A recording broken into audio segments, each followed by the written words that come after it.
Nama saya terlahir Hari Dwi Utomo, tapi kemudian ketika menjadi wartawan ada sedikit perubahan dengan menyingkat nama tengah menjadi Hari Dwi Utomo.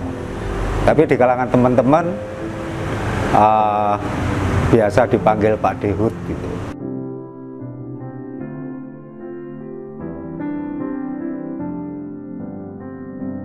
Menjadi jurnalis sekitar tahun 81 ya. Waktu itu belum jurnalis.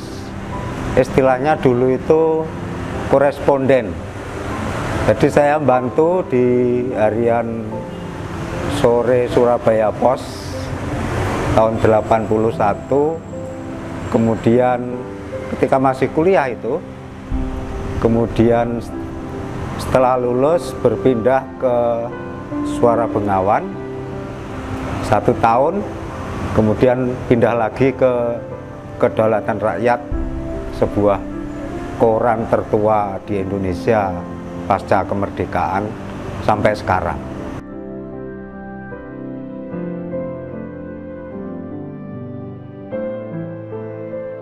Bidang yang saya geluti itu politik dan budaya, juga kadang-kadang di pemerintahan gitu.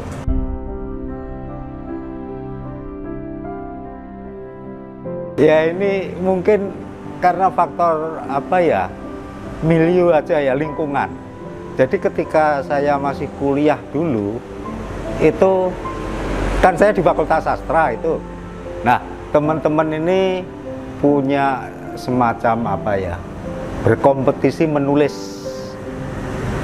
Hanya teman-teman waktu itu dia menulisnya itu adalah fiksi, ya cerpen, ya puisi, novelet gitu kan.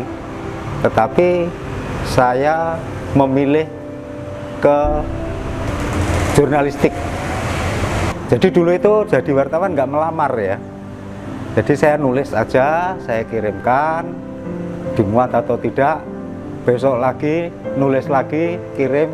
Nah lama-lama itu dimuat. Nah beberapa kali dimuat, ya diakui, kemudian diakui sebagai koresponden gitu.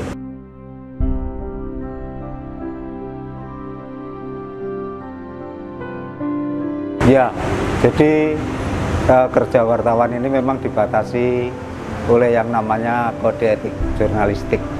Di situ memang sudah diatur sebagai rambu-rambu mana yang boleh dan mana yang tidak. Kemudian yang tidak boleh itu misalnya itu menyiarkan kabar bohong, apalagi fitnah, sadisme, pornografi. Kemudian ada lagi larangan untuk tidak merendahkan martabat kelompok KLMTD, jadi kelompok miskin, terpinggirkan, lemah, kemudian difabel. Dan yang penting tidak menerima suap.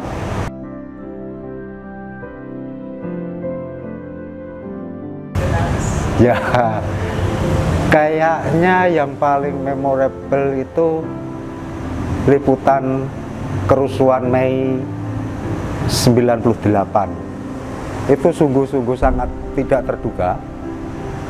Jadi itu ketika liputan demo di UMS jam 10, tiba-tiba massa menjelang sore itu bergerak ke arah kota Solo dan mulai membakar. Itu berlangsung sampai malam. Dan pada malam hari itu listrik padam. Nah ini menjadi problem. Kantor itu listriknya mati, tidak punya genset, komputer nggak bisa hidup, fax nggak hidup. Akhirnya mengetik dengan ketik manual. Ketika mau mengirim juga menjadi persoalan lagi. Akhirnya saya waktu itu ke Telkom, mencoba ke Telkom, bisa mengirim, kemudian pulang, tiba-tiba ada tembakan. Tembakan ke atas tapi. Saya langsung putar balik, cari jalan tikus.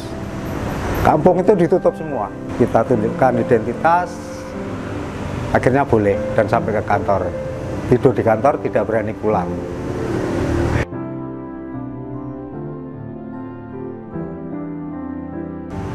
Kalau sukanya sih, kita setiap hari bervariasi, ketemu dengan banyak orang, bergantian, jadi hampir tidak, ya selalu happy gitulah. Kalau dukanya kok, ya sepanjang kita itu menghayati, tidak ada duka gitu. Tidak ada duka, ya dibuat happy aja gitu. Selamat Hari Pers Nasional tahun 2024 untuk teman-teman wartawan. Tetap semangat, pertajam pikiran ketika melihat peristiwa apapun. Di situ akan ada sesuatu di balik peristiwa tersebut. Ini perlu kepekaan kita untuk memahami fenomena yang ada di balik itu, sehingga kita lebih jernih untuk menyiarkan dalam bentuk karya jurnalistik. Selamat Hari Pers Nasional tahun 2024. Terima kasih.